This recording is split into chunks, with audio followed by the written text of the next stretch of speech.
오기도 합니다. 아멘. 나무가 모여서 숲이 되고 미소가 모이면 웃음이 된답니다. 그런데 여러분, 우리가 신앙생활하면서 작은 감사가 모이면 여러분의 삶 가운데 능력이 나타나고 기적을 불러온다고 그럽니다. 그래서 성경은 우리에게 범사에 감사하라 이렇게 말씀을 하고 있습니다. 범사라는 것은 매사 모든 일입니다. 내가 하는 모든 일, 작고 사소한 일이라 할지라도 감사하면 거기에 삶의 기적이 있고 거기에 하나님의 역사가 일어난다는 것입니다. 여러분, 우리가 세상을 살다 보면 감사할 일이 한두 가지가 아니죠. 많은 일들이, 감사할 일들이 너무나 많습니다. 그런데 여러분, 감사합니다 이 말 속에는 고맙습니다와 당신의 덕입니다 하는 뜻이 포함되어 있답니다. 그러니까 반반, 고맙습니다, 당신의 덕입니다, 이게 반씩 섞여 있다는 것이죠. 여러분, 그렇기 때문에 감사함이 우리가 내일마다 우리 삶 가운데 넘쳐야 되는데, 감사한 것이 아니하고 내가 삶의 자리에서 이게 정말로 당연한 일이다 이렇게 우리가 자리 잡기 시작하면은 우리의 삶은 자꾸 몰락의 시간으로 간다는 것입니다. 감사 없는 성공은 교만을 낳게 되고 교만은 패망의 선봉이라고 말씀하고 있습니다. 나랄이 모여가지고 볕단을 이루고 볕단이 모여가지고 여러분, 우리가 추수를 이루잖아요. 이와 마찬가지로 우리 안에도 작은 감사가 모여지면 일생을 감사하며 살게 될 줄 믿으시기 바랍니다. 이 세상에서 가장 쓸모없는 인간이 누구냐? 감사할 줄 모르며 살아가는 인간이라고 말합니다. 그만큼 감사하는 생각과 언행이 인간 삶 속에서 매우 귀하고 아름다운 일이라는 것을 알 수 있죠. 우리가 부모와 자식 관계에서도 진정한 감사가 있으면 우리와 부모의 자식 관계가 완벽하게 이루어지는 것입니다. 부부 간에도 마찬가지입니다. 서로 존중해주고 배려해주고 감사할 줄 알 때 그 부부가 행복하게 살아갈 수 있다는 것입니다. 신앙생활에도 마찬가지입니다. 하나님께서 우리에게 베풀어 주신 은혜와 축복을 생각하면서 늘 우리의 신앙생활에서 감사가 넘치게 되면 여러분의 삶 가운데 하나님이 역사하심을 경험하게 될 줄 믿으시기 바랍니다. 그렇기 때문에 참된 감사는 조건에 구애받지 않는 존재적인 차원이지요. 그래서 조건을 넘어서는 감사가 그게 진정한 감사다. 그 자체가 길이요 진리라고 말씀하고 있습니다. 오늘 성경에 나오는 사도 바울은 그 삶의 자체가 조건을 뛰어넘는 감사 생활이었습니다. 그의 마음은 언제나 하나님께 대한 감사와 감격이 넘쳤다는 거죠. 그래서 그의 모든 삶은 하나님의 은혜를 기억하며 감사합니다. 그래서 그의 중심이 뭐냐? 내가 나 된 것은 주님의 은혜다 하는 것입니다. 그래서 그의 편지는 항상 감사함으로 시작해서 감사함으로 끝나는 겁니다. 여러분, 바울이 여러분 환경이 좋아서 조건이 좋아서 그런 것이 아니잖아요. 많은 고난과 핍박과 어려움과 그런 삶 가운데서도 그가 편지를 쓸 때마다 하나님께 감사한다, 이 말을 잊지 않았다는 것입니다. 여러분, 바울이 얼마나 조건이 나쁘면 고린도후서 11장 24절부터 27절에 바울의 일생을 기록하고 있는데 그는 이렇게 기록하고 있습니다. 그는 복음을 전하다가 유다인에게 40에 하나 감하는 매를 5번이나 맞았답니다. 3번은 태장으로 맞고 1번은 돌로 맞고 3번 파산하는데 일주일 동안 기품에 지냈다고 합니다. 여러분 여행에 여러분 강의 위험과 강도의 위험과 동족의 위험과 이방인의 위험과 시내의 위험과 광야의 위험과 바다의 위험과 거짓 형제 중에 위험을 당했다고 성경은 기록하고 있어요. 또 수고하고 애쓰며 여러 번 자지 못하고 줄이며 목마르고 여러 번 굶고 춥고 헐벗었다고 그렇게 기록하고 있습니다. 유대 사람에게 핍박을 받을 뿐만 아니라 이방인조차도 이 바울을 환영하지 않았기 때문에 많은 핍박을 받게 됩니다. 그가 전도여행을 1차, 2차, 3차 전도여행을 하면서 여러분 가는 곳마다 환대하고 환영한 적이 별로 많지 않아요. 계속 사람들이 핍박하고 그리고 그를 박해하기 때문에 도망하기도 수없이 했습니다. 그리고 여러분, 그가 자기는 로마를 봐야 된다, 로마까지 가야 된다, 그런 각오와 결단을 갖는데 로마에서는 대부분 감옥에서 지내고 순교당했습니다. 여러분, 바울의 일생을 보면 너무너무 많은 환난과 고난, 핍박 가운데 살아갔습니다. 그런데 그 바울이 그러한 어려움 가운데서도 항상 잊지 않은 한 가지, 일평생 감사하고 살았다는 것입니다. 고린도후서 12장에 가면 바울이 치명적인 질병에 걸려 있었습니다. 그래서 여러분, 육신을 괴롭게 하는 이 하나님 가시를 없애주십시오. 내게 이렇게 질병이 있는데 하나님, 자기가 여러분 다른 사람에게 예수 그리스도의 이름으로 선포하면 모든 질병이 떠나고 귀신이 물러가고 여러분 엄청난 기적을 행하고 죽은 자도 살리는 바울이 자기에게 있는 이 아픔을 치유하지 못해서 하나님 앞에 3번씩이나 간절한 마음으로 기도했습니다. 그런데 여러분, 하나님이 그에게 응답한 것은 내 은혜가 내게 족하다는 것입니다. 바울이 이렇게 많은 여러분 어려움 속에서도 자신이 육체의 가시를 가지고 있다, 그럼에도 불구하고 그는 하나님의 은혜 안에서 살아가면서 늘 여러분 감사를 잃어버리지 않았다는 겁니다. 그런데 여러분, 그 감사가 외적인 감사가 아니고 형식적인 감사가 아니라 그 감사는 심령 깊은 곳에서 우러나온 감사였습니다. 여러분, 그렇습니다. 우리가 신앙생활 하면서 어려움을 당하고 힘든 일을 당할 때마다 우리는 이 감사를 잃어버리면 안 됩니다. 그런데 이 감사는 내 영혼 깊은 곳에서 하나님 은혜가 너무나 감사해서 아버지, 이런 일도 허락하시니 감사합니다 하고 할 수 있어야 된다는 거죠. 그럴 때 하나님이 여러분과 함께 계시고 일하시는 하나님을 만나게 될 줄 믿으시기 바랍니다. 그래서 오늘 본문 15절에서도 그가 감사할 수 있는 이유가 뭐냐, 오늘 그렇게 말할 수 없는 하나님의 은혜를 받았기 때문이다 그랬습니다. 여러분 일생을 살아볼 때 바울이 그렇게 여러분 좋은 시간이 많잖아요, 인간적으로 볼 때는. 그럼에도 불구하고 바울은 하나님께 받은 이 말할 수 없는 은사를 받았기 때문에 하나님께 감사할 수밖에 없다고 고백하고 있습니다. 그러므로 우리도 지난 반년을 되돌아보면서 하나님 은혜 아닌 것이 없다, 하나님이 나와 함께 했기 때문에 이 자리에 있게 되고 하나님 우리의 삶 가운데 역사했기 때문에 우리가 여기에서 예배할 수 있는 줄 믿으시기 바랍니다. 그래서 하나님께 감사할 수 있는 성도, 감사가 넘치면 그것이 축복이 되고 여러분의 인생이 흘러가게 하셔서 하나님이 그 자손을 하나님의 복 주시고 형통케 하는 기적이 일어난다는 것입니다. 우리는 오늘 바울의 감사를 살펴보면서 함께 은혜 받기를 소원합니다. 첫 번째는 바울은요, 왜 이렇게 감사가 넘쳤냐, 말할 수 없는 하나님 은혜에 감사할 수밖에 없느냐. 그 이유 첫 번째는요, 하나님이 모든 은혜를 넘치게 하신 분이기 때문에 감사했다는 것입니다. 오늘 8절 말씀을 봅니다.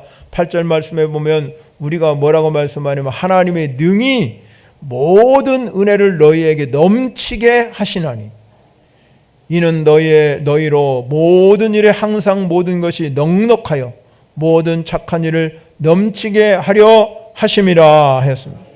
사도 바울이 자신의 삶을 돌아보니까 지금 깨닫는 거지. 하나님이 자기 인생을 돌아보니까 이렇게 모든 은혜에 넘치게 하시는 분이 하나님이었구나, 그걸 깨달은 겁니다. 여러분, 이와 같이 자신의 핍박과 고난과 어려움 속에서도 늘 하나님이 자기와 함께 했다는 이 사실을 깨닫고 하나님 은혜에 감사한 줄 믿으시기 바랍니다. 사도 바울이 풍요로울 때만 감사한 게 아닙니다. 가난하고 부족할 때도 주님이 자기에게 때를 따라 도와주시고 또 하나님이 협력하여 선을 이루게 하시고 풍성한 하나님을 고백한 것이 아닙니까 여러분? 낙심되고 마음이 아플 때 사람들을 불쌍히 하고 우려할 수 있는 그런 마음이 자기에게 생겼다는 거죠. 가장 고통이 극심할 때 그때 자신이 남을 사랑할 수 있는 그런 시간이었다는 걸 깨달았다는 것입니다. 그렇기 때문에 사랑하는 성도 여러분, 우리가 이 세상을 살아가면서 어려운 상황에 처했을 때 그때가 가장 여러분이 돌봐야 할 시간이고 그때 내가 주변을 살펴볼 수 있는 시간인 걸 믿으시기 바랍니다. 그렇게 여러분이 우리가 그런 삶 가운데 있을 때 우리는 하나님 앞에 내가 이것도 하나님의 은혜구나, 하나님의 감사할 수 있는 신앙. 그러면 여러분, 그런 사람들에게는 하나님의 은혜가 넘치게 흐르는 줄 믿으시기 바랍니다. 19세기 프랑스 화가 밀레라는, 여러분 잘 아는 만종이라는 작품이 있잖아요. 노을진 들판 위에 한 가난한 부부가 서 있는 그림입니다. 온종일 고된 농사 끝에 그들이 얻은 것은 몇 알의 감자 몇 개뿐입니다. 고단하고 공평한 생애였습니다. 그러나 저 멀리 교회에서 들려오는 종소리에 하던 일을 멈춰놓고 두 손을 모으고 하나님께 기도합니다. 비록 가난하고 힘겨웠지만 그 하루하루 삶이 너무나 감사한 겁니다. 왜? 하나님의 은혜를 자기에게 허락해 주셨기 때문에 그 감자 몇 알을 놓고 하나님께 감사의 기도를 드리는 그 그림이 우리 현실 상황에서 돌이켜보면 여러분, 우리에게도 마찬가지입니다. 뭔가 우리가 여러분 속상해하고 또 우리 안에 여러분 해결되지 않은 문제가 있고 우리 안에 정말로 두려움이 가득 차 있고 먼 미래가 잘 뚫리지 않는 것 같아도 우리가 회복해야 할 은혜는 먼저 감사가 회복해야 될 줄 믿으시기 바랍니다. 사도 바울이 자신에게 풍성하게 내려주신 하나님의 은혜가 얼마나 큰가에 대해서 감사합니다. 여러분, 우리가 오늘 성경은 우리에게 이렇게 말합니다. 6절 말씀에 보면 이것이 곧 적게 심은 자는 적게 거두고 많이 심는 자는 많이 거둔다 하는 말이로다. 7절 말씀에 각각 그 마음에 정한 대로 할 것이요 인색함으로나 억지로 하지 말지니 하나님은 즐겨내는 자를 사랑하느니라 그랬어요. 여러분, 우리가 진정한 은혜는 하나님의 은혜를 기억하고 알고 있다면 우리가 하나님 앞에 내 마음을 정한 대로 즐겨하는 마음으로 예배도 즐겁게 드리고 기도도 즐겁게 하고 봉사도 즐겁게 하고 하나님께 드리는 물질도 즐겁게 드리는 자를 하나님이 사랑하는 줄 믿으시기 바랍니다. 그리고 반드시 그 하나님께서 복을 주시는데 오늘 성경은 심은 대로 복을 주실 것이다. 우리가 심은 대로 받는 거예요. 여러분, 우리가 헌신의 노력의 대가는 반드시 열매가 있고 축복이 임하게 될 줄 믿으시기 바랍니다. 이스라엘 백성들을 1년에 3차례씩 하나님 앞에 절기를 지키게 됩니다. 3번의 절기의 중요한 특징이 하나가 뭐냐? 지금까지 하나님이 나에게 베풀어 주신 은혜가 너무나 크구나. 그래서 하나님의 은혜에 대한 감사가 절기입니다. 오늘까지 나를 지켜주시고 내 가정을 지켜주시고 내 나라를 지켜주신 그 하나님 앞에 정말로 감사할 수 있다면 그 성도가 복이에요. 우리나라가 여러분 이만큼 여러분 발전하고 세계적인 여러분 인류 국가가 된 이유는요, 우리 국가를 이끌고 가는 여러분 지도자들이 잘해서 그런 것이 아닙니다. 하나님의 백성, 무명의 그리스도인들이 눈물 흘리며 기도한 성도들의 순교가 있기 때문에 이 대한민국이 여기까지 온 줄 믿으시기 바랍니다. 그것은 하나님의 은혜잖아요. 은혜 아니면 어떻게 이 나라가 여기까지 올 수 있겠습니까? 자원 하나도 없는 나라, 여러분 다 수입해가지고 여러분 우리의 기술로 만들어내는 이 나라가 여러분 있을 수 있는 것은 하나님 때문에 그런 거예요. 오늘날 많은 사람들이 하나님을 멀리하고 하나님을 멸시하고 하나님을 무시하고 살아가는 여러분 많은 사람이 있지만 하나님 없이는 이 민족이 있을 수 없습니다. 하나님이 지금까지 인도해 주셨기 때문에 이 민족이 있는 줄 믿으시기 바랍니다. 그러므로 우리는 이 사도 바울이 고백한 것처럼 능히 모든 것을 넘치게 하시는 하나님이 넘치게 하시는 그 하나님이 있기 때문에 우리는 늘 감사가 넘치면 여러분의 삶에 넘치는 하나님 은혜가 임하게 될 줄 믿으시기 바랍니다. 신앙생활은요, 넘치는 일을 하셔야 됩니다. 자꾸 흘러가야 됩니다. 뭔가 여러분 우리에게 풍족한 은혜가 넘쳐 흘러갈 때 우리가 이 하나님을 만나게 되는 역사가 일어날 줄 믿으시기 바랍니다. 두 번째는요, 중요한 게 뭐냐? 넉넉하게 이루시는 하나님이기 때문에 우리를 넘치게 하지만 또 넉넉하게도 하신다는 것입니다. 얼마 전에 건강 코너에 보니까 제일 빨리 단명하는 직업이 뭔지 아세요? 소설가랍니다. 소설가. 만화가들이 50대 후반에서 60대 초반이면 그들은 단명한답니다. 제일 장수하는 직업이 누군지 아세요? 종교 지도자들이랍니다. 종교 지도자. 그리고 신앙 가진 사람이 제일 오래 산답니다. 여러분이 제일 오래 산답니다. 잠언 17장 22절에 보면 뭐라고 하냐면 마음의 즐거움은 양약이라도 심령의 근심은 뼈를 마르게 한대요. 예? 사람에게 어떤 상황이든지 우리가 여러분 적응할 수 있는 능력이 있습니다. 이걸 우리는 적응력이라. 사람은 어디 가든지 잘 적응합니다. 맛있는 갈비를 못 먹는다고, 좋은 승용차를 없다고, 호환스러운 집에 살지 못한다고 내 몸의 뼈가 마르지 않는 거예요. 내 몸이 그것 때문에 마르지 않아요. 아무리 여러분 좋은 집에 산다고 많은 재산이 있다 해도 내 몸의 뼈가 정말로 마르지 않는 것이 아니라는 거죠. 문제는 그러한 여러분 이제 외형적인 조건 때문에 내가 살아가는 것이 아니라 내 마음의 상태, 내 마음의 상태가 어떠냐에 따라서 여러분의 인생이 달라지는 거예요. 예? 그렇기 때문에 여러분 그렇잖아요. 우리가 여러분 배가 고프면 뭐라고 하면 우리 사람 한국 사람은 배가 고파서 죽겠네 그래요. 배불르면 뭐라고요?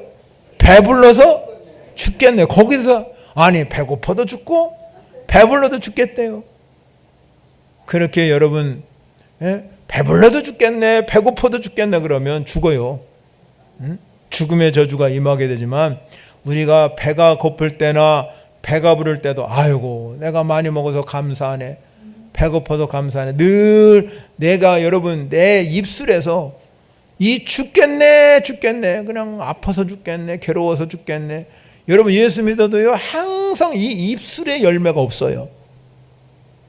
여러분 인생을 살아가면서 중요한 게 뭐냐? 입술의 열매예요. 입술의 열매. 선포하는 대로 되는 거예요, 여러분. 그러니까 얼마나 중요해요. 매일 죽겠네, 아파서 죽겠네, 뭐 어디서 죽겠네, 혼자 살아서 죽겠네, 고독해서 죽겠네. 그럼 죽어요, 그 사람. 그러나 여러분 우리가 이런 어려운 상황 가운데서도 우리는 하나님께 감사합니다. 어려워도 감사하고 정말 힘들어도 감사하고 좋을 때도 감사가 저절로 내 입술에서 나오면 그 하나님의 부유함을 허락하시는 줄 믿으시기 바랍니다. 성경적 부유라는 것은 돈 많은 게 부유가 아니라 성경적 부유는 부족함이 없는 상태예요. 부족함이 없다는 거죠. 세상 사람이 볼 때는 여러분 돈 많은 사람도요 항상 죽겠네 그래요. 돈 많아서 죽는 거죠. 그러나 우리는 하나님이 공급하는 힘이 있잖아요. 광야 생활에서 이스라엘 백성들이 여러분 반석에 물을 내게 하시고 하늘의 만나를 허락해 주시고 여러분 그들이 여러분 40년 동안 의복이 하지 아니하고 발이 부르트지가 않은 하나님은 그들을 때를 따라 도와주시고 하나님의 은혜를 경험한 줄 믿으시기 바랍니다. 그분이 우리 하나님이시잖아요. 부욕해 하시는 분이 하나님이에요. 부유하다는 뜻은요 여러분 일생을 살아가면서 주님이 여러분 삶과 동행하는 사람인 줄 믿으시기 바랍니다. 예수님이 함께하면 그 사람이 가장 가난한 사람과 또 부유해지고 부자라도 예수님이 없으면 가난한 거예요. 그렇기 때문에 여러분 늘 우리는 이 부유함을 누리고 사는 성도 여러분이 되시기를 바랍니다. 부유한 사람은 늘 그래서 자족하는 마음이 있어요. 은혜에 자족하고 욕심 부리지 않지요. 탐욕을 부리지 않습니다.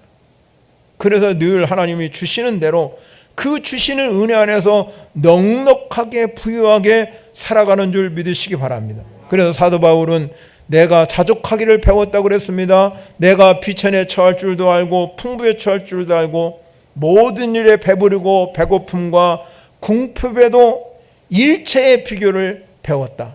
그리고 말합니다. 내게 능력 주시는 자 안에서 내가 모든 것을 할 수 있느니라. 이것이 말할 수 없는 은혜라는 겁니다. 하나님이 능력 주시면 모든 거 하잖아요. 부요 속에는 뭐가 있습니까? 즐거움이 있습니다. 인생의 어떤 일보다도 즐거움보다 중요한 게 없잖아요. 즐거움이라는 것은 무엇입니까? 내 영혼의 배에서 내 영혼 속에서 생수의 강이 터져나와야 된다는 겁니다. 생수에게 흘러가야 돼요. 이게 하나님의 축복인 줄 믿으시기 바랍니다. 그러면 여러분의 인생이 즐거운 거예요.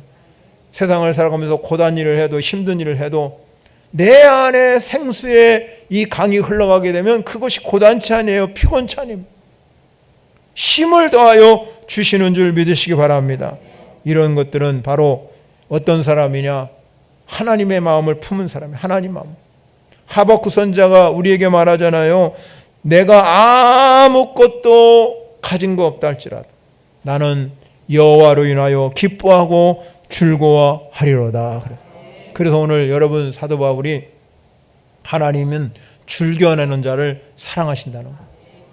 즐거운 마음으로 여러분 신앙생활 하시고, 즐거운 마음으로 여러분이 가정생활 하시고, 즐거운 마음으로 여러분의 삶을 살아갈 때 하나님이 거기로 부요를 심어줘요. 넉넉하게 채우시는 하나님을 만나시기를 바랍니다. 그래서 부요는 심는 거예요. 심는 거 자꾸 심는. 10절을 봅니다. 10절은 이렇게 말합니다. 심는 자에게 씨와 먹을 양식을 주시는 이가 너희 심을 것을 주사 풍성하게 하시고 너의 의의 열매를 더하게 하시리니 라고 말해요. 그렇잖아요, 여러분. 부요는 심는 거예요. 열심히 심으면 하나님이 그 심은 것을 주었는데 풍성하게 주시고 의의 열매를 더하게, 하나님은 자꾸 여러분의 인생 가운데 더하시는 복을 허락하여 주시는 분이 하나님이시라는 거예요. 그러니까 우리 인생을 살아가면서요, 중요한 것이 뭐냐? 자꾸 풍성함을 누리고 하나님 의의 열매를 더하게 하는 그 놀라운 역사가 여러분 삶 가운데 일어나시기를 바랍니다. 여러분, 구약 선지에 보면 구약 선서의 마지막 성경이 뭐냐? 말라기서라. 말라기서. 그런데 여러분, 말라기 3장을 우리가 보게 되면 이스라엘 백성들이 포로에서 돌아온 후에 이 고레스 칙령이라고 그러거든요. 이방 왕인 고레스가 이스라엘 백성들이 니들이 돌아가서 성전을 건축하라고 그래요. 이 엄청난 은혜잖아요. 그래서 이들이 그 고레스를 통해서 성전을 건축하는 완공이 됩니다. 그런데 여러분, 이스라엘 백성들이 성전을 건축하고 나서 하나님이 우리 이제 성전 건축했으니까 자동적으로 하나님의 막 축복이 임할 것이라고 생각했어요. 이제는 성전을, 그 잃어버렸던 성전, 솔로몬이 여러분 불태웠던 성전, 그것을 다시 자기네들이 포로에서 기환해가지고 성전을 건축했기 때문에 이제는 하늘의 복이 충만히 임할 줄 알았어요. 그래서 그들이 게을리한 것이 뭐냐? 예배 생활을 게을리하고 감사하는 일을 게을리했어요. 말라기서를 여러분 가서 읽어보면 알지만 1장에 보면 이스라엘 백성들이 감사 생활이 없는 헛된 모습을 보고 하나님이 책망하는 모습을 봐. 눈먼 것, 병든 것, 찌든 것을 가지고 너희가 하나님께 예배하러 왔느냐? 그러니까 하나님이 상달하지 않는 거죠. 또 2장에 가면 지도자들이 또 여러분 하나님을 경외하고 살아야 하는데 방만하게 살았어요. 그래서 여러분 이 제사장 얼굴, 종교 지도의 얼굴 보면 내가 부끄럽게 하겠다고 선언하고, 3장에서 뭐라고 그랬냐면 돌아오라, 돌아오라. 이스라엘 백성들을 향하여 돌아오라고 하나님이 부르짖고 외치는 거예요. 영적 침체에 빠져있는 이스라엘 백성들을 향하여, 영적 지도력을 상실하는 이스라엘 지도를 향하여, 경제 파탄에 빠져있는 이스라엘 향하여 하나님께 돌아오라, 돌아오라, 돌아오라. 지금 우리가 경제적으로 어렵잖아요. 이 현실 속에서 지금 하나님께 돌아와야 된다고 반복적으로 간곡하게 외친 것입니다. 그런데 여러분, 하나님께서 돌아오라, 돌아오라 그러면서 하나님이 하시는 말씀이 뭡니까? 돌아와서 여러분 하나님 말씀을 깊이 묵상하라, 무릎 꿇고 기도해라, 뭐 그게 아니에요. 열심히 전도해라, 그게 아니에요. 3장 8절에 보면요, 하나님이 이스라엘 백성을 향해서 엉뚱하게 대답해요. 사람이 어찌 하나님 것을 도둑질하느냐? 그러나 너희는 나의 것을 도둑질하고도 말하기를 우리가 어떻게 주의 것을 도둑질하겠나이다 하는도다. 이는 곧 11조와 헌물이라. 여러분, 이들에게 책망한 것이 뭡니까? 하나님 앞에 제대로 헌물, 헌금을 드리지 못했다. 11조도 안 드리고 감사예물도 하지 않았다는 겁니다. 이스라엘 백성들은 그렇게 생각해서 하나님 앞뒤가 맞지 않습니까? 이스라엘 백성들이 회개하라, 왜 회개하라 돌아오라 해놓고 왜 돈 얘기하십니까? 그러나 여러분, 말라기 선지자를 통해서 하나님이 주시는 음성이 뭐냐? 돈에도 영적 의미가 있다는 거죠. 돈을 어떻게 쓰느냐, 그것을 보면 그 사람의 영적 수준을 알 수 있다는 것입니다. 그래서 이 돈은 우리가 인간에게 가장 필요한 필수지만 영적인 문제라는 것입니다. 인격적인 문제라는 것이고 가치관의 문제라는 겁니다. 그렇기 때문에 사랑하는 성도 여러분, 우리가 이 감사는 하나님께 드리는 신앙의 열매요, 우리의 신앙의 가치인 걸 믿으시기 바랍니다. 여러분, 세 번째 중요한 것이 뭐냐, 왜 이 사도 바울은 말할 수 없는 은혜에 감사했을까? 자신이 볼 때 자기는 베풀 수 있는 사람이기 때문에 그렇게 말하고 있는. 그래서 여러분, 그가 이제는 예루살렘으로 돌아오면서 밀레도라는 곳에서 이제 마지막으로 에베소 장로를 청하면서 그에게 그렇게 말했어요. 주는 자가 받는 자보다 복이 있다. 그렇게 마지막으로 그들에게 말씀을 하고 있습니다. 그러니 이 얼마나 여러분 베풀 수 있다는 거, 이거는 여러분 놀라운 하나님의 은혜인 걸 믿으시기 바랍니다. 우리 그리스도인들에게는 항상 여러분 우리가 쥐는 힘만 있으면 안 되는 거죠. 손을 피고 살 수 있는 인생이 되어야 될 줄 믿으시기 바랍니다. 주변을 돌보시고, 여러분 우리의 주변의 많은 사람들에게 여러분이 하나님의 은혜에 만족한다면, 하나님 나에게 베풀으신 은혜에 살고 있다 그러면, 여러분 우리는 그 은혜에 감격해서 내 눈을 뜨고 주변을 살펴야 될 줄 믿으시기 바랍니다. 그래서 여러분 예수님이 말씀한 것처럼 우리가 오른손이 하는 것을 왼손이 모르게 할 수 있는 그 능력의 사람이 되어야 될 줄 믿으시기 바랍니다. 오늘 본문에 보면 고린도 교인들이 여러분 예루살렘 교회를 돕기 위해서 헌금을 약정하고 이행하지 않는 것을 볼 수 있죠. 사도 바울은 마게도냐 교인들에게 고린도 교회를 자랑했습니다. 그런데 헛된 자랑이 되고 말았습니다. 이렇게 하면 고린도 교인들이 망신당하기 때문에 이들을 사람을 미리 보내서 사도 바울이 헌금을 이제 빨리 그 구제헌금을 드리라고 합니다. 그런데 여러분, 이렇게 하나님이 우리에게 가난한 사람을 위해서 하나님 앞에 드리고 그들을 구제하고 이렇게 하면은 오늘 본문에서 약속한 대로 넘치는 풍요로움으로 채워주실 것을 믿으신다 이 말이에요.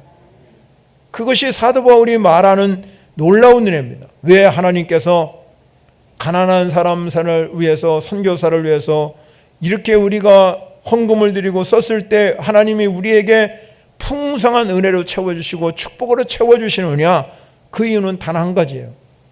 하나님은 공평하게 다 은혜를 주셨어요. 세상을 다 공평하게 은혜를 주셔서 다 공평하게 살면 좋은데 그러질 않아요. 왜냐하면 인간에게는 다 생각을 주고 창조적인 이 실력을 다 그리고 실력 차이가 있는 거예요. 사람은 실력 차이가 큰 거죠. 왜? 인간이 다 다르기 때문에 실력 차이. 그러니까 어떤 사람은 똑같은 공평하게 주셨음에도 불구하고 어떤 사람은 잘 살고 어떤 사람은 못 살고, 어떤 사람은 부지런하고 어떤 사람은 게으르고, 삶의 차이가, 수준 차이가 엄청 크게 생기는 거예요. 그러니까 이거를 매일 그렇다고 하나님이 똑같은, 이제 너희들이 실력대로 살아야 되는데 내가 이 창조하는 생활대로 살아야 하기 때문에 하나님이 여러분 매일같이 공평하게 없는 사람에게 채워주고 있는 사람과 빼고 그런 게 아니라 인간이 해야 된다는 거죠. 사람이 사람과 관계 속에서. 그렇기 때문에 하나님은 계속 가난한 자, 없는 자에게 관심을 갖게 되고 있는 자들에게, 많이 가진 자들에게 그것을 이야기하는 거예요. 그것이 뭐냐면 가난한 자를 불쌍히 여기는 것이 하나님께 꾸이는 것이다. 하나님이 함께하는 사람입니다. 계속해서 말씀하고, 구약에 여러분 이 백성들에게 말하기를, 우리가 추수를 다 마치고 나면 이제 곡식 나날이 떨어지잖아요. 그러면 그거는 절대로 여러분 그 주인이 가져가면 안 됩니다. 그거는 가난한 사람이나 고아나 과부, 이삭 죽게 하는 거지요. 그래서 여러분 룻기에는 룻이 이삭 죽기 하다가 보아스를 만나게 되는 하나님의 복을 누렸잖아요. 그래서 하나님은 이렇게 가난한 자를 위해서 뭔가를 남겨놓아서 그들을 통해서 일하게 하시고, 그리고 이스라엘 백성들에게 3년마다 또 한 번 11조를 또 드려라. 그래서 이 한 번 더 드리는 11조는 그것은 레위인 것이 아니라 그것은 고아나 과부나 이 어려운 이웃을 위해서 쓰라고 그렇게 명령하신 것입니다. 하나님께서 우리가 세상을 살아가면서 이 사도 바울이 이 고린도 교회를 보면서 가난한 자를 위해서 이렇게 헌금을 하고 하나님께 영광 돌리는 모습을 보면서 그들을 하나님이 귀히 쓰신 줄 믿으시기 바랍니다. 사랑하는 성도 여러분, 그러므로 인해서 이 오늘 본문에서 주시는 하나님의 놀라운 역사는 무엇입니까? 바로 이거를 통해서 하나님께 영광을 돌렸다. 13절에 그렇게 말씀하고 있습니다. 하나님께 영광을 돌리고, 그 다음에 14절에 갑니다.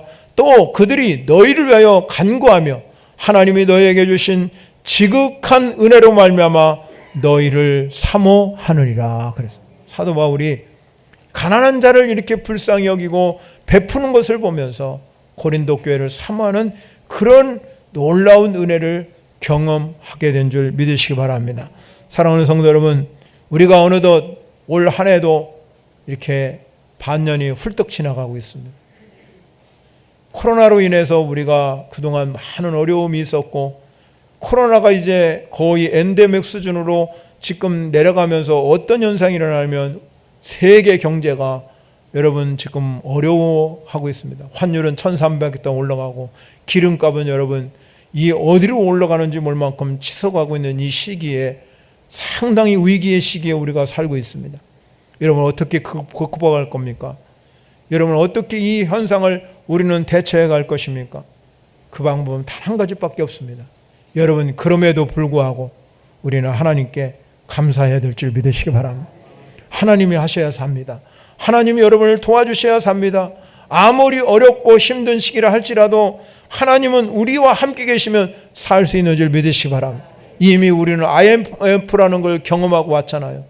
그 IMF를 경험할 때도 우리 하나님께서 우리 사랑하는 하나님의 백성을 여러분 그냥 내버려 두시지 아니하고 지켜주신 줄 믿으시기 바랍니다.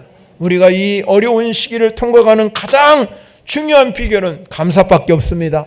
그러므로 우리는 이 감사는 기적을 낳는 일이요, 감사는 여러분의 축복을 낳는 일이기 때문에 그렇다는 것입니다. 여러분 사랑하는 성도 여러분, 감사로부터 출발하게 되면 여러분의 인생은 바뀌게 될 줄 믿으시기 바랍니다. 어려움 속에서도 힘든 속에서 하나님 은혜 감사합니다. 하나님 나와 함께 하심을 통해서 감사하게 될 때 여러분의 삶에 놀라운 일이 일어날 줄 믿으시기 바랍니다. 그래서 사도 바울은 오늘 본문 마지막 15절에 말할 수 없는 그의 은사로 말미암아 하나님께 감사하노라 고백하였습니다. 어렵고 힘든 이 시기에 우리의 감사는 그럼에도 하나님 때문에 감사합니다. 그리고 하나님이 늘 공급해 주시는 힘으로 여러분이 살아가게 되면 이 한 해도 우리가 반드시 이 어려운 시기를 잘 극복하고 하나님의 훗날에 하나님 내가 그 당시에 내가 하나님께 감사하고 나니까 이러한 놀라운 일들을 이루게 하시고 하나님이 축복해 주셨다는 것을 우리는 분명하게 알게 되는 날이 올 줄 믿으시기 바랍니다. 우리는 그렇기 때문에 여러분 이 한 반년을 돌보면서 하나님께 감사하는 복된 성도가 되시기를 축원합니다. 우리 하나님 앞에 말씀을 생각하면서